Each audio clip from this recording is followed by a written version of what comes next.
guys, and welcome to the Basic Latina podcast, an intimate conversation with friends about love, life, wellness, and everything in between. Today's guest on the show is Dr. Rebecca Beebe. Dr. Beebe is a friend and a coworker of mine, and her research and a lot of her work revolves intimate partner violence. For today, I wanted us to focus on intimate partner violence because February is actually Teen Dating Violence Awareness Month. Now, of course, when February comes around, we are thinking about Valentine's Day, what we're going to get our significant other. Valentine's Day may be a trigger for some people because you don't have a significant other. Wherever you're coming from and whatever your thoughts are about Valentine's Day and the month of love, we also wanted to highlight the fact that some people may be in abusive relationships or may be in relationships that are toxic and don't know how to get out of them, or they don't know the signs of that they're in unhealthy relationships, and they might not know what resources are available for them in the state, in their particular state or in the country. So today, hopefully, you guys will get a chance to learn a little bit about what it is, or what an abusive relationship looked like, what can you do as a friend if you know someone who's in an abusive relationship, and what resources to get for yourself. So we're going to dive right in. Thank you so much for being on the show. How are you today? I'm good. Thank you. Tell me a little bit about yourself, or tell the listeners a little bit about yourself and what you do. My name is Rebecca. Do I start with that? Yeah. Okay. So, I'm a mom. I have an 8-year-old boy. I am divorced. I am a researcher, and I study behavior predominantly. I also teach a little bit of college at Trinity College. I didn't know you teach behavior. I don't teach behavior. I study behavior. Oh, you study behavior. Okay. And you teach anthropology? I do teach anthropology. At Trinity. That's awesome. It's fun. It's nice. That is a lot of fun. Yeah. Before we started, I was telling the listeners how a lot of your research is around intimate partner violence. Would you say that that's correct? Yes. Intimate partner violence, family violence, child abuse. I just realized that I'm using the term intimate partner violence, but I don't think it's mainstream. Right? It's not, yeah. The terminology has been changing over the last several years. Yeah. And moving from talking about domestic violence to talking about intimate partner violence, because when people hear domestic violence, they think it's just something that's in the home, or you have to be living with someone to have it be an issue. And it's important to recognize that intimate partner violence isn't something that exists only in the home. Right. And when we talk about it as domestic violence, it lives in the house, and it's for older people who are married and cohabitating. And right. So it's important to keep the language broad, because our words affect how we think. That's true. And I'm thinking about how some people may confuse the word intimate or would you say that intimate partner violence is between two people who are together, significant others, or in a relationship or something like that? Yes, I mean, that is what we're talking about, but it doesn't have to be people who are having sex. Yeah. And it's not only about intercourse or sex. It can be just a dating relationship, or even someone you're talking to or you've been on a couple of dates with. And that, I mean, just that idea of language affecting how we think, it's one of the issues with teen dating violence is I'm 43. For me to figure out how kids are talking about dating currently is a challenge, and they use different words than I used, and they even think about it differently. So it's important. I think that's one of the reasons I love teaching, is that it helps keep me connected to how the college students are thinking about sex and dating and what it looks like and what it means. And you're right. Because I think we talk about this at work, that when you're asking kids, oh, who's in a dating relationship? Or have you ever been in a dating relationship? They're just like, well, we don't use that term anymore. Dating is used loosely now. It's like, well, I had sex with him and that one time and we exchanged numbers. Like it changes. Right. Right? Yeah. And it's funny because I don't think a lot of people know February is Teen Dating Violence Awareness Month. But I hope that this information that we're going to share today will translate to teens as well, right? Because it doesn't just happen to adults. No, definitely not. I think a lot of parents are probably, that's a hard pill to swallow, to think that your child that's in high school may be abused by their partner or the person that they're dating or the person that they like. It doesn't have to be that they're dating necessarily. Yeah, I think that's one of the harder things about it is having adults recognize the magnitude of the problem. Because when we look at the statistics, it's, I mean, the stats 1 in 4? the stats for kids are 1 in 3. Oh, wow. Wow. So it's 1 in 3 adolescents has been the victim of physical, sexual, or emotional abuse from a partner or a dating partner or someone you're talking to, or however that looks. Yep. It's 1 in 3, and that statistic is bigger than any other form of youth violence. And doesn't it start at age 13? I think it's even younger than that. Right. And I think, again, that's one of the issues, is that we don't think about kids as even adults in or relationships humans, or having those kinds of serious, I don't know, they're not even serious, but that they are dangerous, talking to, or like having a relationship that they are defining as a romantic partner, whether or not they're using that word or not. Right. So whatever you classify the person that you're with, that could constitute, if there's abuse that happens, whether it's physical, emotional, psychological, verbal, sexual, that goes under the umbrella of teen dating violence. Would you say that's accurate? Yes. So I guess that brings me to the next. Well, why did you want to get involved with kind of intimate partner violence? I know that we can dive into like the signs and stuff, but I want people to kind of, why did you decide to do this, and why is this your focus? When I was in graduate school, I was fortunate enough to connect with Bruce Bernstein, who is works with us now. Yeah. And he was working on a project where they were training healthcare providers on screening for intimate partner violence. And he asked me if I would like to help him with that project. And our colleague, Dr. DeVitro, who you obviously know, she had done her dissertation research on intimate partner violence. And so I asked her to come on board, and then she and I developed a program to train healthcare providers on screening for intimate partner violence. That's amazing.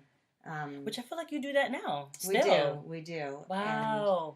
So you started there, and now you've come back to like your original roots. Yes. Because now you're teaching nurse residents. Exactly. Yep. We had we met Gary Lapidus, who directs the Injury Prevention Center, at a task force on talking about screening, and we were going to put on a big conference, and he recruited us to the Injury Prevention Center. And since then, it's really just taken off, and we've gotten to do a lot of important research and work and programs, and just really trying to bring more education about intimate partner violence, more awareness, and even more resources. So it's nice. I love that, because I think the two words that stick out to me are resources. Well, 3 words: resources, education, and screening, right? So I've had this conversation. I had my friend who's an APRN on here, and she talks about how her practice, they don't even screen for intimate partner violence. And we know right now there's no like mandate or nothing in place in Connecticut. There's nothing in place, but it is recommended. by the U.S. Preventive Task Force, by the American Academy of Pediatrics, by all of the medical organizations recommend screening of women, universal screening for women. But one of the things that we learned trying to teach healthcare providers to screen for intimate partner violence is there's a lot of barriers. No, there is. I mean, I've had the experience firsthand to see Rebecca and Susie, or Dr. DeVitro, teach the nurse residents how to screen in the hospitals and stuff. And the biggest issue is, they don't know what to do if somebody discloses that they've been in an abusive relationship. And they're concerned about time. Right. Because this is not something that can be rushed. The other thing was education. So I think that is the purpose of today, is to educate some people about what it looks like. Because I think some folks think that, oh, well, my partner says that he loves me, but he calls me a bitch. He puts me down.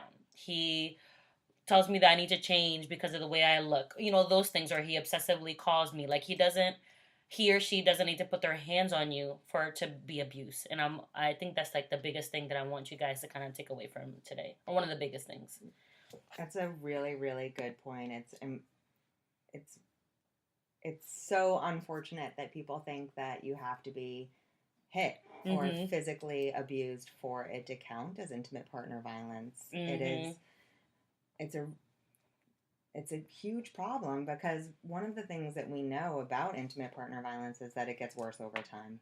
And perpetrators use a variety of tactics to gain control over their victims. And and even that language, like, perpetrators use a variety of tactics to gain control over their victim, but it sounds like super intense and like, oh, that wouldn't happen to kids, and kids aren't doing that, and kids aren't perpetrators, and they don't know the tactics. But there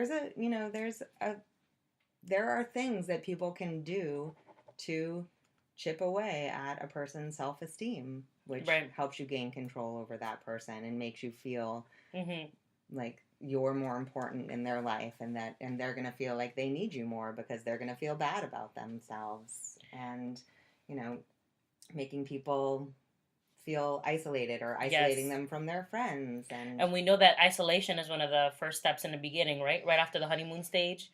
Is and I want to add the violence continuum graphic to the episode notes. And what the violence continuum is a really good visual about how something very small can escalate.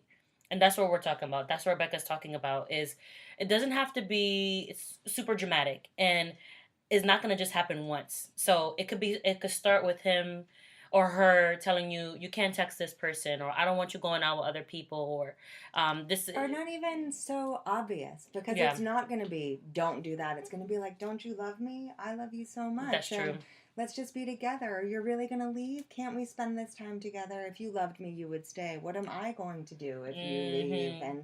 And making it about love. And because it's so important to understand that these relationships aren't all bad. No, they're not.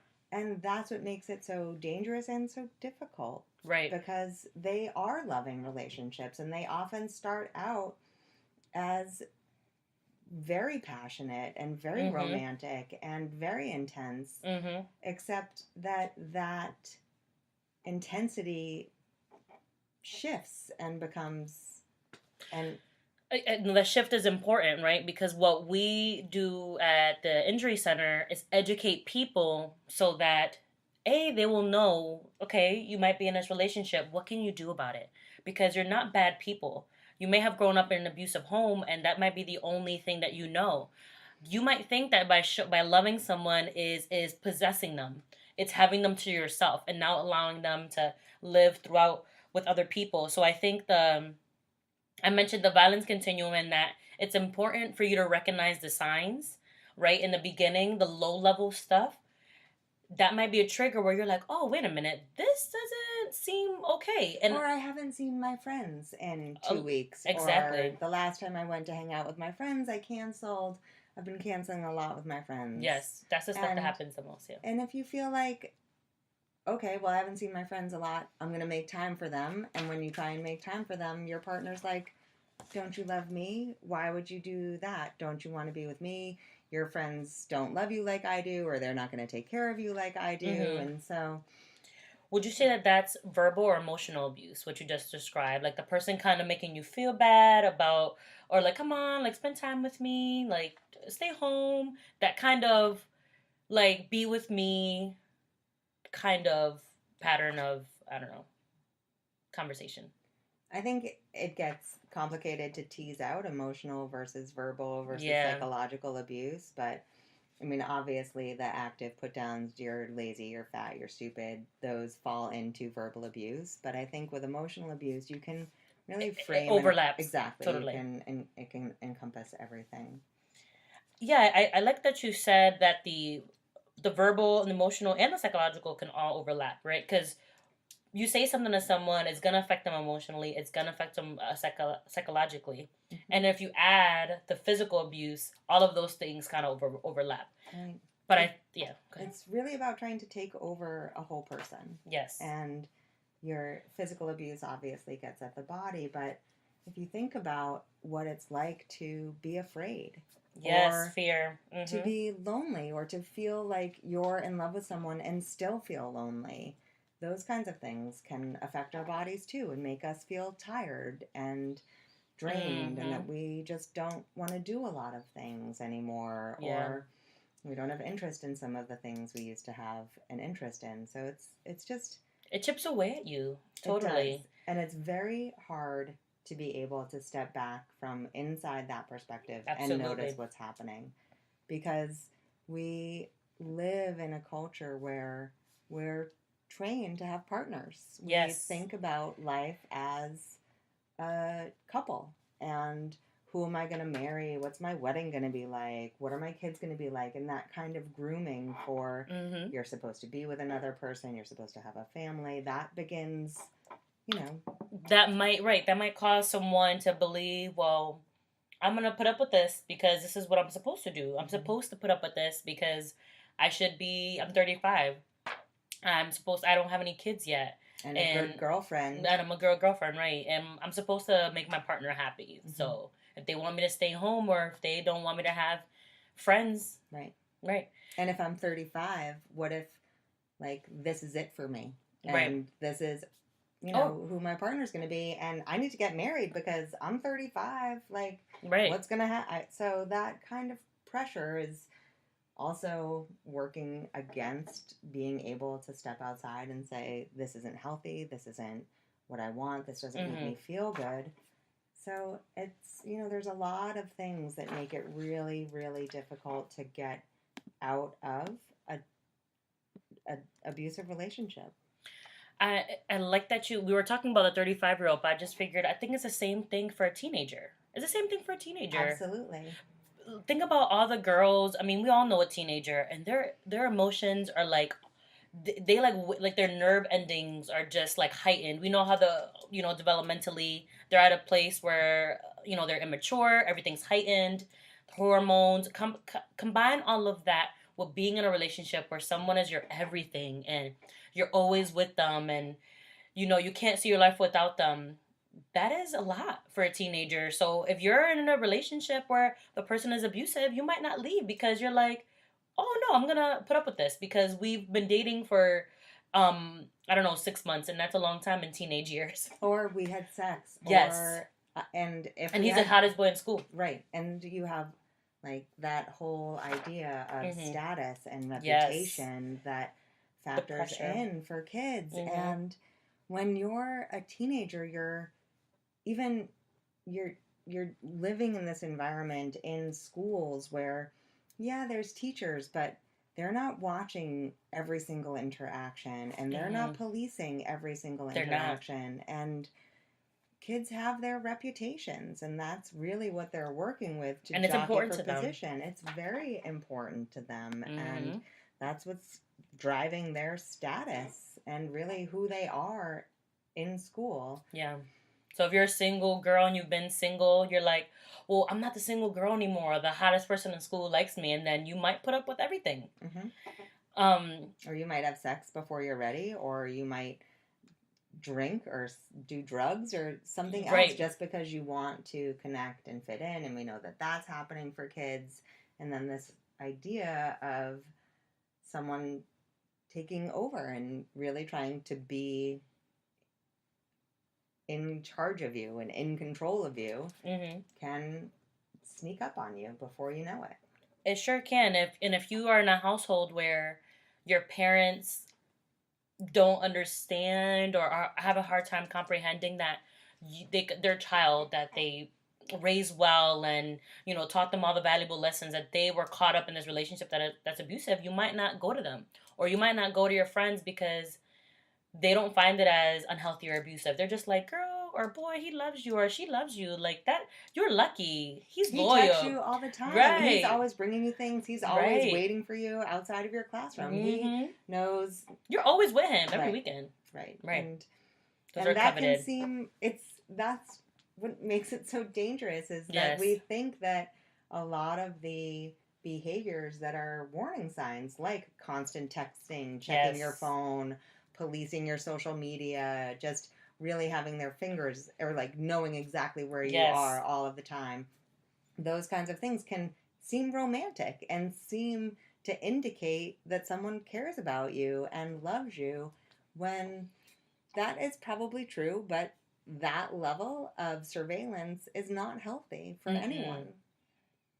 No, and I'm reflecting on the people that I know and their relationships, and it seems like that seems to be a coveted thing. Like, well, there's pictures of me all over their Instagram, and we're in every picture together, and you can see like those are things that people desire, and I'm just like, from a person that has been doing work around dating violence or domestic violence and partner violence since college, I'm just like, that's not healthy for you to be obsessed with the person you're dating. Right. And I sound crazy when I say it because my friends are like, well, sorry, not friends, but people that I know, I want someone that's obsessed with me.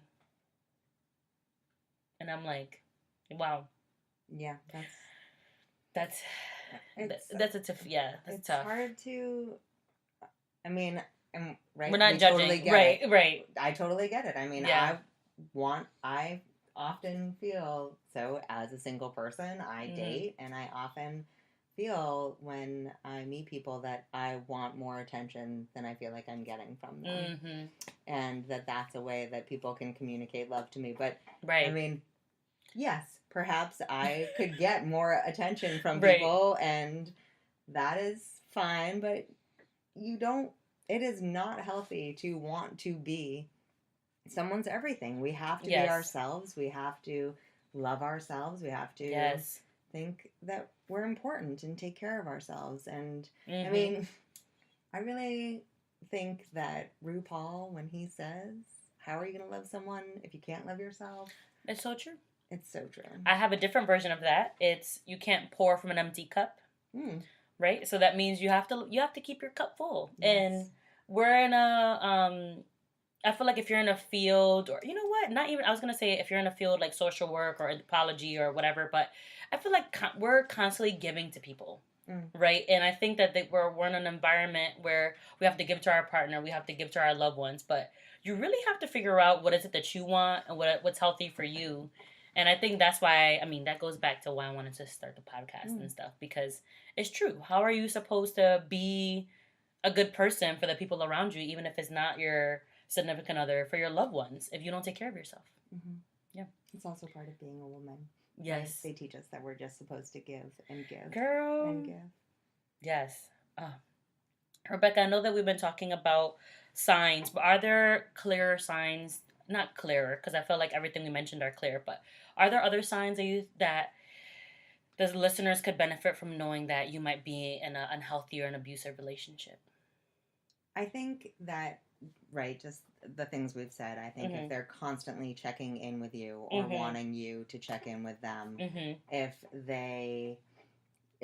when constantly texting you. Right, yes, or they want to look at your phone, or you find them looking at your phone, or you find them... They tell you what to wear. Yeah. I know that those are extreme, but telling you what to wear, maybe what to eat. People don't even consider that. Yeah. I knew someone who her significant other used to always order her food, and that's control. That's a method of abuse. That's weird. I mean, I don't mean to seem judgy. Right. It's okay. It's my podcast. We're not judgy. Just, it's not. I think one of the other things to really be aware of, which is very, very difficult for younger people, is how they talk about people.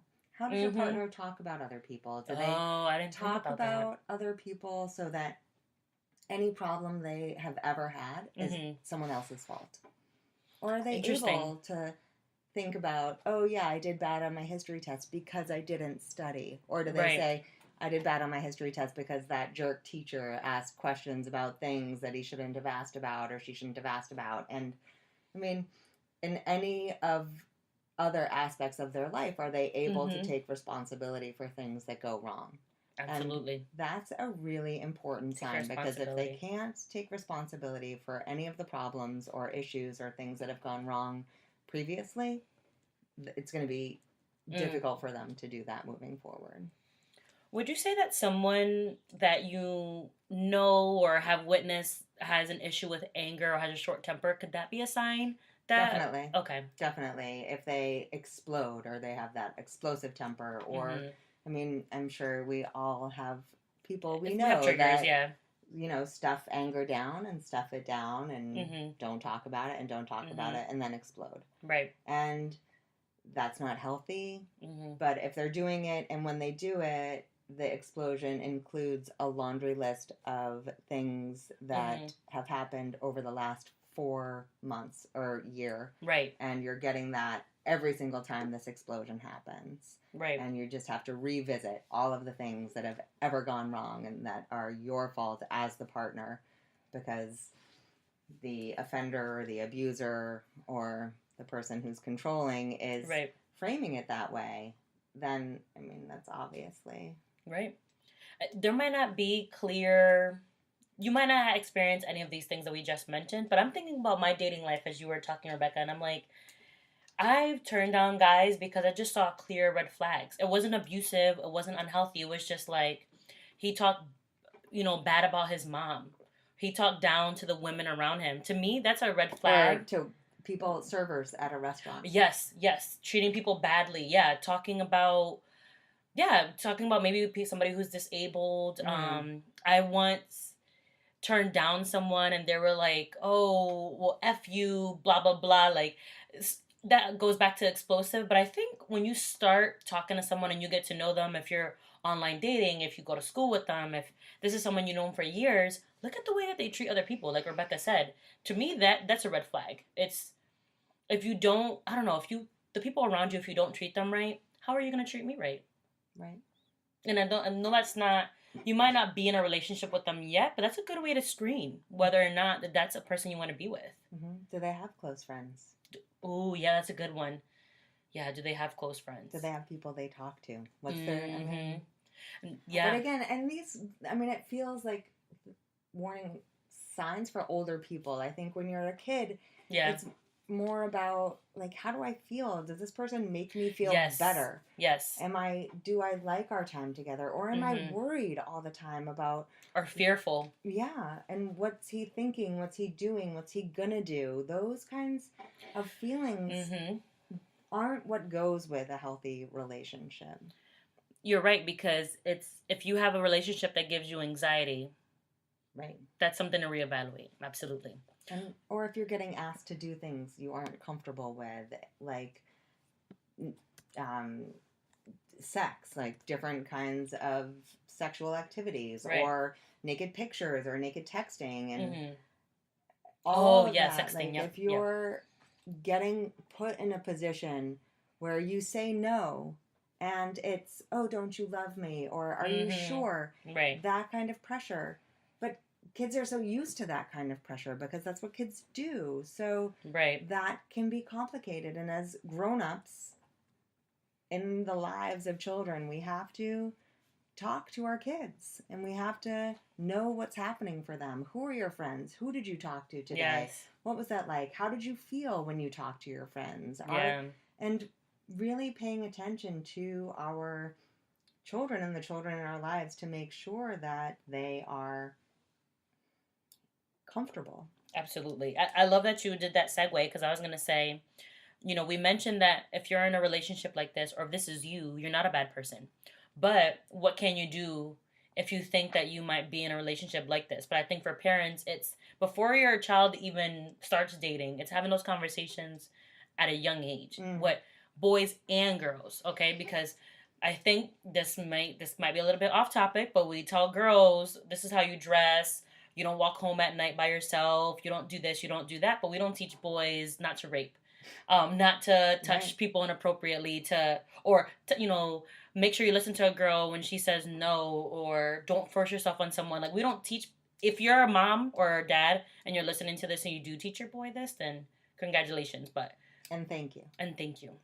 But it's just, that A goes... lot of people teach their boys. And the messaging we get from the media and from Hollywood is that you're supposed to work hard for sex. You're supposed to, like... It's play hard to get, yeah. And for boys, it's supposed to be a challenge, and you're supposed to get in there and get after it, and it's your goal. It's in your and it's in your blood, or right that you're like an aggressor and you take control, and or that sex is part of what men are looking for, and that's something that's totally normal, and you should embrace that, and it's part of what it means to be a man, is to have sex and to have those kinds of ideas and those kinds of relationships where you're having sex. Yeah. What kind of advice do you think that teens and adults, or, I feel like the advice will be different. We're not talking about specific resources, but what if you're a teen and you're going through this? What do you think that we can tell them as advice that they can do? I think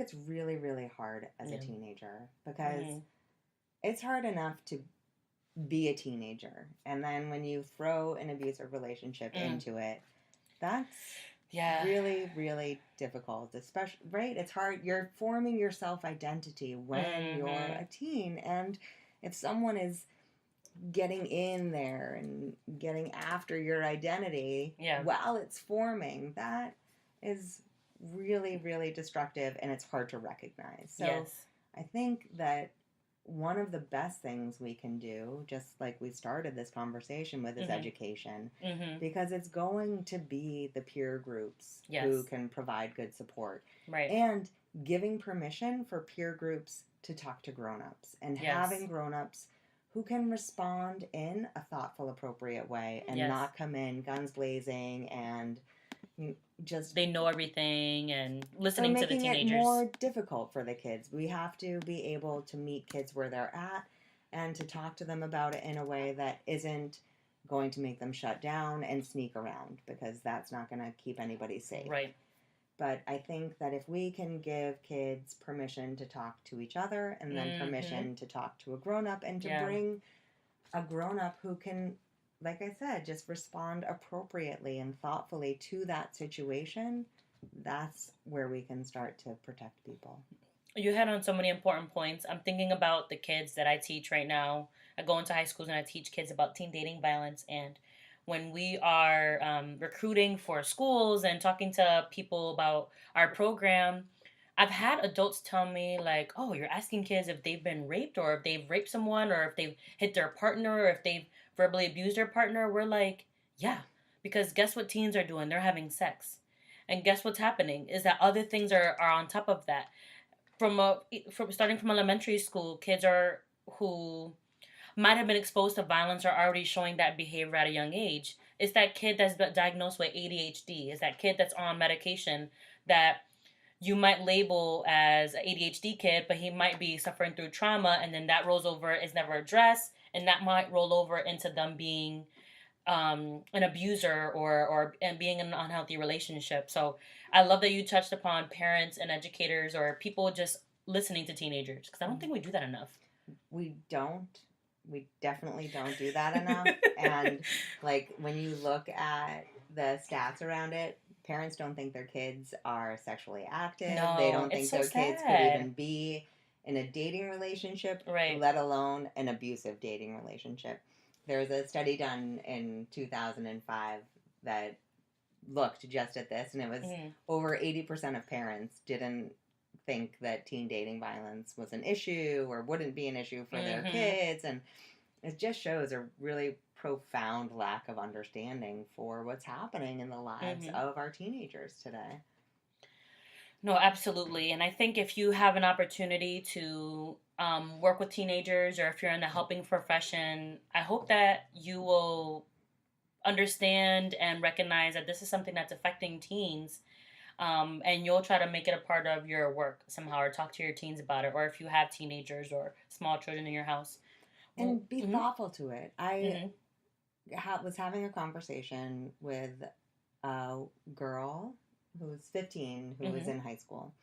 And she was telling me about her friends, and she goes to an all-girls high school. And in this story, she was telling a story to be funny about her friend who was they were at a educational program for dating violence, and were getting the stats, and one of the girls turned to the other girls listening to the warning signs of an abusive relationship and said, "Oh, that sounds just like our relationship." And the girl who was telling the story was like, "Oh, haha, isn't that funny that they, were like joking about their abusive relationship, or their relationship looking like an abusive relationship." Right. And I think that when you have the confounding factor of same sex, and yes, also in high school, parents and other grown-ups at the table didn't see red flags.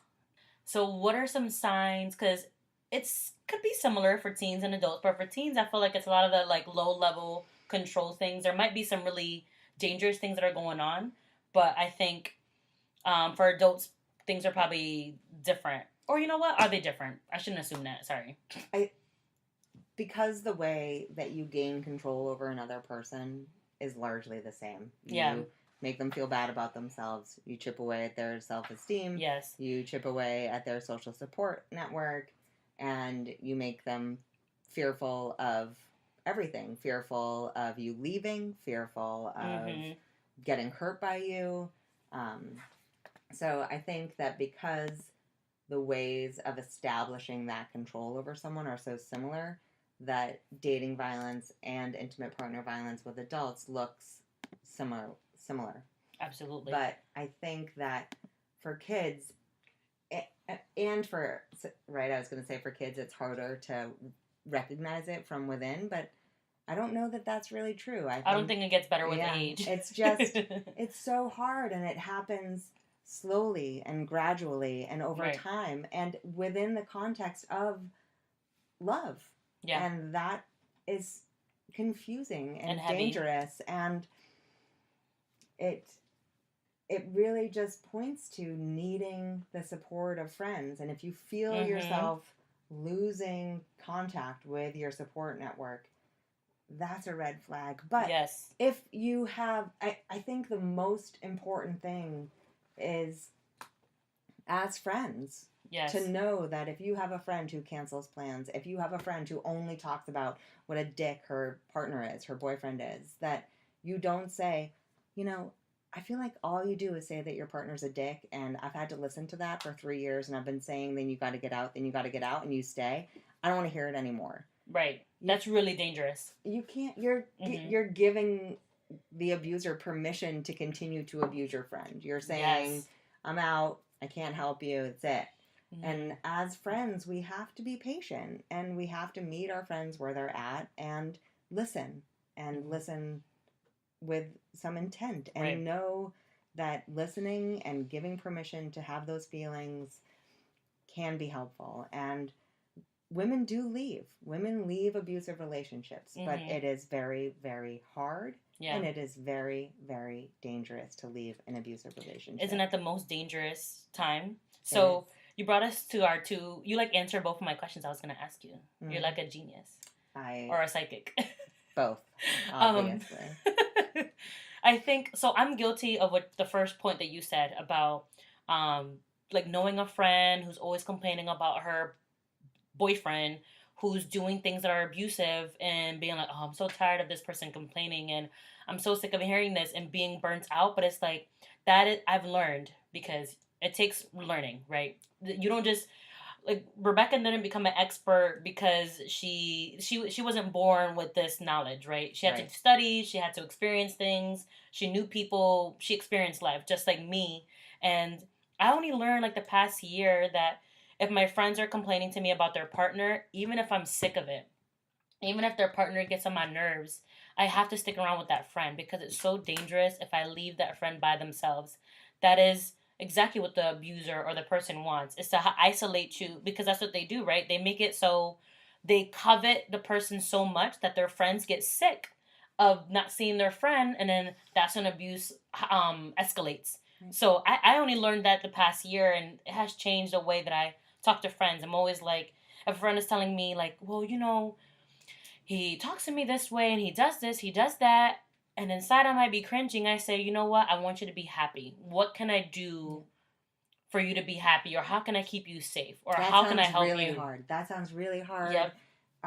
Like, are you happy? How does that make you feel? I mean, it sounds so Yeah. trite and trivial, and no one's asking you to pretend to be a therapist and say, Right. how does that make you feel? But that's how we Yeah. talk to our friends. I want to know how my friends feel, Yeah. and you can say, you don't deserve to be treated like that. Right. And I care about you. I love Yes. you, and I'm here for you. Yes. And always, even if you're frustrated, even if your friend cancels plans 15 times in a row, saying, okay, I hear you saying you're going to cancel plans. Just know, I'm here for you. Yeah. No, I think that's amazing because we've all been there, and I think a lot of people can relate to this. Now, and you touched upon the second point that I want to talk about a little bit is why does she stay? Because I do this workshop with teenagers, and we watch this movie where a girl is in an abusive relationship, in a relationship, and then the person becomes abusive to the point where, trigger warning, she passes away. He kills her brutally in the movie, and right, she doesn't pass away. He sorry. strangles her to Yes, death. sorry. In the kitchen. I didn't want to say that. I mean, so yes, so yep, he strangles her in the kitchen, because the And abuse it's had a true escalated. story. True story, absolutely true story. I could put the movie in the information about the movie in the show notes. So my teens, after they watch this movie, they're just like, well, miss, why did she stay? Like, he was always texting her, and he was always waiting for her, and he, pushed her. She should have left him when he pushed her. So we're always like, well, why didn't she do this? Why didn't she do that? Her. Right. What's the question we should be asking, Amiris? Right. Why is he pushing her? Why is he texting her? Why is he waiting for her outside her classroom? Why is he hitting her? Why is he putting her down? Why is he hurting the person that he says that he loves? Yes. And that's... Drops mic. Drop mic. Yep. Boom. And that's the question. Yes. It's just such a, great example of our culture that the question we ask is, why does she stay? Because it just really shows us that this is a problem that we're talking about only from the perspective of the victim. Yes. And just like you said earlier, we're teaching girls how to not get raped and how to not be abused, but we aren't saying, stop doing this. Don't hurt the people that you say that you love. You are allowed to feel things besides anger. We don't give boys permission for feelings. Oh my God, Rebecca, I feel like... No, you're touching on so many important parts. Like, I had a relationship episode that launched last week or something, and we were talking about how when you don't allow boys to express themselves when they're young, they turn into men who don't know how to treat women and don't know how to say I love you and stuff. I mean, there's more than that. No, I mean, we do not tell when a boy has an emotion besides anger, we call them names. And that is not healthy, and it is dangerous, and it isn't helping boys be men. It is much more scary and more difficult to be vulnerable than to be angry. But we keep telling boys that to be a man, you're only allowed to be angry. You can't be vulnerable. Well,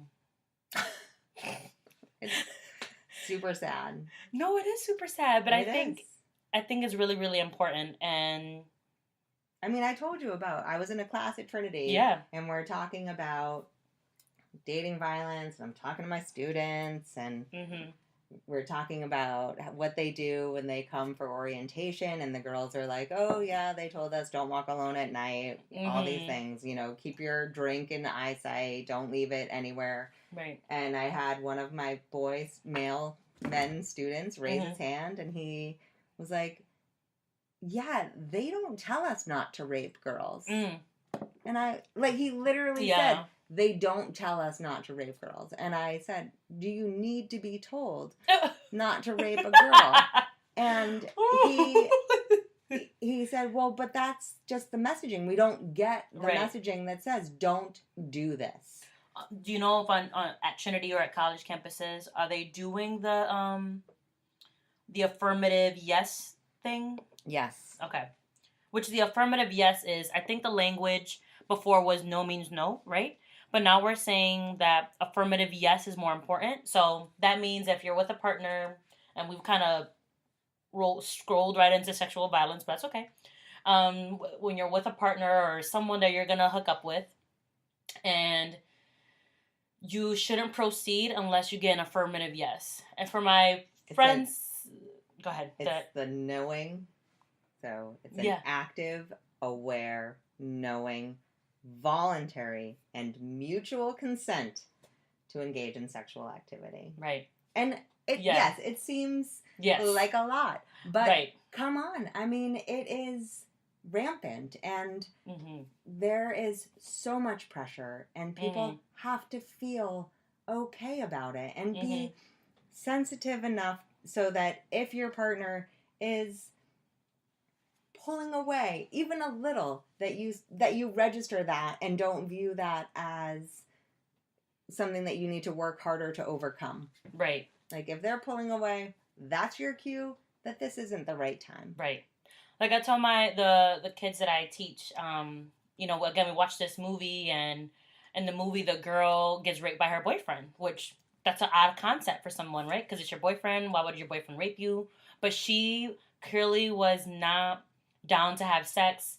She didn't say yes or no, but you could tell in her body language and her face as the viewer that she was upset, and she continued to have sex, and they were drinking. So the boys are just like, well, why didn't she just say yes? Okay, so she was under the influence, so she might have not been able to say anything. And girls are allowed to drink just like boys are allowed to drink. Exactly. And because you drink and you're a girl does not mean you should be raped. I know, but they were arguing with me back and forth like, well, miss, if you're at a party and you're drinking, you should know your limit. And I'm just like, again, why are we blaming the victim? Why don't you hook up with somebody who's sober? Like, and that just seemed like a ridiculous idea. Because I'm drunk, so I also want to hook up with somebody who's drunk. So, and I don't want to go on a tangent about that, but it's dangerous and it's complicated. But the idea of affirmative consent is an important idea that should be not made a joke of. And, if making a joke of it makes it more comfortable for you to do it, then yes, make a joke of it. Like if you're with someone and you're going to fool around and have some kind of sexual activities happening between you and you want to make a joke about giving affirmative consent, that's great. But if whatever way that it happens, it has to be happening so that we can start to protect people a little bit more. And I feel like whatever age that you are right now, you should still be doing it. I remember when I first started having sex, people would ask me, because we're at that age where like you had to ask people because you weren't sure, like, are you a virgin? Like you didn't know people's sexual experiences. I wasn't an adult. So people would be like, are you okay? Like, do you want to do this? Because it was just like, it was in the beginning of my like sexual experience. And then once I became an adult and I'm like finished with college and I'm like out in the world, people stopped asking me, are you okay? Do you want to do this? And I'm just like, man, I miss that, because they just assume. It's nice that you ever got asked. Lots of girls never get asked. That's true. That was my experience. I can honestly say that like the first like 2 or 3 years of me having sex, people were like, are you okay? Like, do you want to do this? And I was like, wow, this is... I didn't appreciate it back then. I had a student tell me in class this year that it was really disturbing. It was in my anthropology of violence class, and we were talking about dating violence and hookup culture and how girls are often pressured and there isn't affirmative consent. And she said that sometimes it's easier to just do it, or to give a blowjob, or to have sex to make the boy go away, because the sex act is then easier than the no. And that is a very dangerous, difficult place to be as a culture. It's just terrible. I mean, it's just so dangerous. Like if I'm giving blowjobs so that I can get the boy out of my room, like what is that? That is so not crazy. What blowjobs are for. Blowjobs are not like your ticket to get someone out of your room. That is like, it's an intimate exchange. Man. Well, I don't want to end on blowjobs. I feel like we need to... Do people even call them blowjobs anymore? I don't know. Going down on someone? That's what they call them now? I don't know. Because they don't call it oral sex. Fellatio. They don't call it that either, I don't think. Oh, they call it head. I mean, is that it? I don't know. Yeah, I'm I out think of so. touch, obviously. I'm super old. No, you're not. They don't know that. I said it. So I want to make sure that our listeners get a chance to leave with something. Well, we give a lot of information already, but some information if they themselves are in an unhealthy or abusive relationship, or resources that they can give to someone that they know. So why don't you get started? You were going to go first. Damn it! Okay, fine. So, I have two for you guys. So one of them is the National Domestic Violence Hotline. And I'm going to put this number in the show notes, but you can call someone if you yourself need to talk to a counselor or anyone, or if you want to give this number to a friend. You don't need to be in an immediate danger. I want to point that out. You could just want to talk to someone and figure out where you're at, or you need to talk to a counselor. So or, that number... Sorry. Oh, go ahead. No, you can give the number. Sorry. Oh, the number is 1-800-799-7233. And what I really like is that if you go to their website, which is thehotline.org, you can chat online with someone, because I don't know anyone who talks on the phone anymore. So that's a good resource if you want to chat online. So... Go ahead. And I was just going to say that even if you have questions about how to talk to a friend, you can also use this resource. Yeah, absolutely, yeah. The second resource I'm going to give is the onelovefoundation.org. I talked about a movie that I show for my teens with the program that I run. If you're an educator, a facilitator, a social worker, or you have a group of teens that you want to talk to, you could become a One Love facilitator. So you can show this movie to a group of your teens. If you work in an environment where you have access to teens, I think this is a great resource. So the One Love Foundation was started when a girl, her name is Yeardley Love, I think it was in 2010, she was brutally murdered, trigger warning, by her boyfriend. And this happened in down south. And her parents, when she was murdered, she was a college student, they were really surprised because they didn't know that her boyfriend was abusive. She had actually broken up with him, which we know that that's the most dangerous time when you're with an abuser. And the abuse escalated. He started stalking her. He was calling her. He was doing all these things. And finally, he got her alone and he killed her. So the foundation, the One Love Foundation, began by her parents because they wanted to teach college students, high school students, or really anyone who might be in an abusive relationship what the signs are. So they have a campus initiative, they have high school initiatives, and they have this movie called Escalation. So again, I will put this in the show notes because I think it's a great resource for folks who work with a college group or a high school group. Right, and 18 to 24-year-olds are at the highest risk for abusive relationships. They're at a 3 times greater risk for being in an abusive relationship than any other demographic. Mm-hmm. And then one other thing I wanted to mention, or a resource I wanted to give, was truecolors.org, which is in Connecticut. And in our conversation, I know you were thoughtful to it, and I don't know that I was, but I felt like I was a little bit heteronormative in how I was talking about what that looks like. So it's really also important to understand that dating violence and intimate partner violence is not only with heterosexual people. We see dating violence and abusive relationships in LGBTQ relationships, and it's at the same rate. We see it at about a third of LGBTQI relationships have an element of controlling or abuse within them. So True Colors is an important resource to know about. And there's also loveisrespect.org, which has a lot of good information and resources there to learn about dating violence, what it looks like, warning signs, what you can do to help a friend, what you can do to help yourself. And in Connecticut, we also have an app. There's an app called TD411, and it is for teens. It's an app that was developed by the Connecticut Coalition Against Domestic Violence, and again, it has education, but what's nice about TD411 is it also has a relationship quiz. So you can take the quiz and sort of see where your relationship falls and that can be an eye-opening activity for teenagers and kids. And anyone, really. Yeah, absolutely. And I will put all of these resources in the show notes because I think it's important for you guys to take away some of these resources and maybe give them to somebody you know or use them for yourself if you need to. And I just want to say, because we've said a couple times that leaving is the most dangerous time. Mm-hmm. So the reason it's the most dangerous time gets us back to that definition of intimate partner violence where it's about power and control. And when you are trying to exit the relationship, you're challenging the power and control that your abuser has over you. Right. Which can make them lash out and be more aggressive. So that's why we see that escalation of violence when people try and exit relationships that are abusive.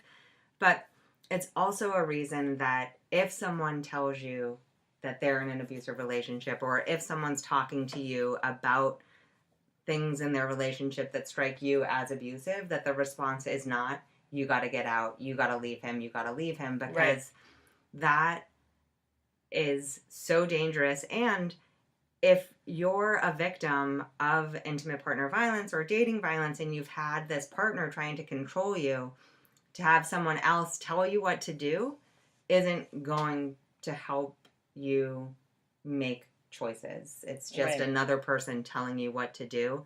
So again, as friends, what we can do is listen and care and be supportive and remind our friends that no one deserves to be abused. Absolutely. You ended on such a wonderful note. No, I'm being sarcastic. Thank you. So to end our episode, I'm going to give you some rapid fire questions. Oh. They're not rapid at all. Okay. All right. They're questions I ask all my guests. So, what do you do for self-care, Rebecca? I exercise. Oh, you do exercise, don't you? Mm-hmm. Yeah, awesome. Do you do anything else? It's okay if you don't. Not really. Okay, it's okay. Good. Exercising is good. I get pedicures. Oh, that's nice. Pedicures are nice. What are you reading right now? Right now I'm reading The Handmaid's Tale. Ooh, I want to read that. Is it good? Yes. Okay, good. That's a classic. I definitely want to read that. What is your morning and night routine like? So you have your mom. Oh my God, my morning and night routine is my kids' morning and night routine. It is like for yourself, for Rebecca as the individual, as the woman. It is getting my kid on the school bus and like trying to make it to the school bus stop before the bus gets there. That is real. That is real. It is real. And then my bedtime routine is finishing Sam's bedtime routine and then taking some cookies into my bed, which also may be self-care or maybe not. I like that. Okay, so after you put Sam to bed, you take some cookies into your bed. Do you do anything for your like face or hair in the morning or at night? No. Nice. Yeah. It's unfortunate. No, your face and hair are so pretty. So that's what I was wondering. Thanks. And what made you the happiest this week? So today's Saturday. Is there anything that made you really happy, or it might have been something small? It doesn't have to be anything big. Sammy and I have been making bath bombs all week, which has been way more fun than I had anticipated. And don't tell him, but I read his journal, and he was talking about how awesome the bath bombs are. Oh my God, you snuck into his journal? Yes. It seemed I'm judging her. She is totally judging me. It seemed like it was I didn't feel like it was a private journal. That's so cute because I did see the bath bombs and I'm excited to steal one. Mm-hmm. Yeah.